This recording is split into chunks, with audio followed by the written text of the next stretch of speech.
It's 3 a.m. You're staring at the ceiling. Your phone glows on the nightstand, tempting you to check the time, which only makes it worse. You feel broken, like your body has failed at the one thing it's supposed to know how to do. But the real answer is far stranger. You are not malfunctioning. You are doing something your ancestors did almost every single night of their lives. For most of human history, waking up in the middle of the night wasn't a disorder. It wasn't even unusual. It was just Tuesday. To understand why, you have to throw out almost everything you think you know about sleep. You picture one long, unbroken stretch, 8 hours, lights off, lights on. That picture is new. It might not even match the world your body actually evolved in. Historian Roger Ekirch spent years combing through old diaries and court records from pre-industrial Europe, and he kept finding the same two phrases. People wrote about their first sleep and their second sleep. They lay down shortly after dark, slept a few hours, then woke on their own in the dead of night. Not panicked. They got up, tended the fire, talked quietly with a spouse. Some prayed, some mended a tool by the embers. Then, after an hour or so, they drifted back into a second sleep that carried them to dawn. Think about that. An entire continent of people who expected to wake at midnight and felt nothing was wrong. But here's where the story gets stranger. When neuroscientist Jerome Siegel wanted to test whether this pattern was some deep biological default, he studied people who still live without electricity or clocks at all. The Hadza of Tanzania, the San of Namibia, the Tsimane of Bolivia, groups whose nightly world looks like the one humans evolved in for hundreds of thousands of years. What he found didn't match the candlelit diaries of old Europe. These groups mostly slept in one block, not two, around 6.5 hours, often less than modern guidelines assume is natural. And the thing that woke them wasn't light. It was temperature, the air cooling toward its lowest point just before dawn.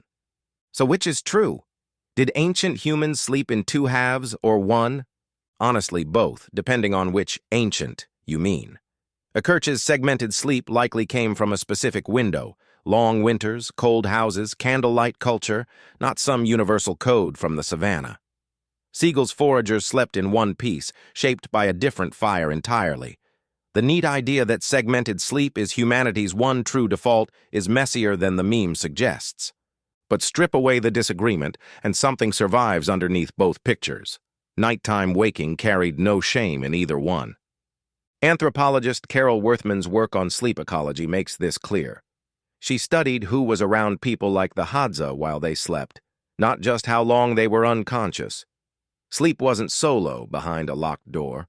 It happened near a fire, surrounded by other breathing bodies, other half-awake adults shifting or checking the flames. Waking briefly wasn't a private crisis. It was a shift change in a long, shared night watch. That detail matters more than it sounds like it should, because your stress response to waking isn't really about the waking.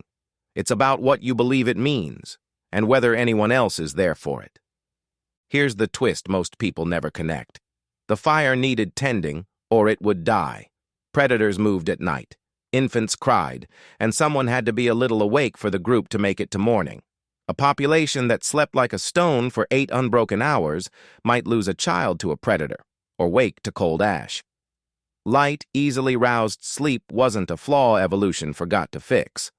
For most of human history, it may have been the feature that kept the camp alive. You inherited that wiring, the cortisol shift deep in the night, the lighter sleep stages in the small hours, the sensitivity to sound before dawn. None of it is a bug.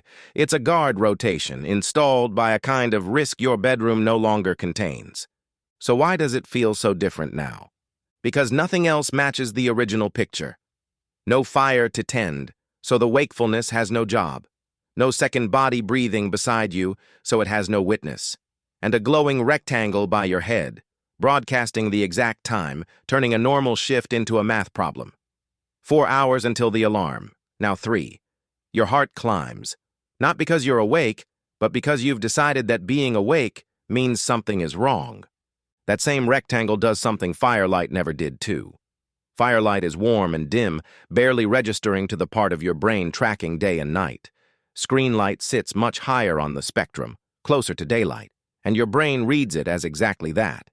It suppresses the hormone that was supposed to ease you back towards sleep, then leaves you wondering why you suddenly feel wide awake. There's a newer twist your ancestors never faced. You sleep with a tracker now, a ring, a watch, an app logging every twitch, handing you a score each morning.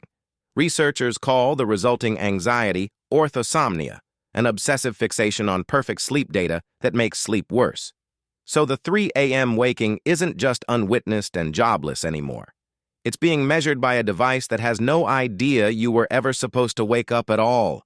This is the part worth sitting with. The ancient experience was never flawless, uninterrupted sleep that modern life corrupted. There was no golden age you fell out of. What changed isn't the waking. It's the meaning piled on top of it. Insomnia, as a felt sense of failure, might be less about broken sleep and more about a story your culture handed you. Unbroken sleep is normal. Anything else is a malfunction. Remove that story, and what's left looks almost old-fashioned. A body doing what bodies near a fire have done for a long time. Stirring, listening, settling again.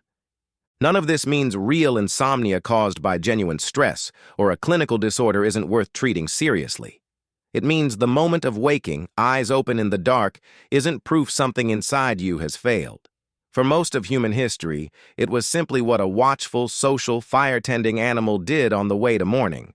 So the next time you wake at 3 a.m., phone glowing on the nightstand, that familiar flicker of panic rising, try a different thought.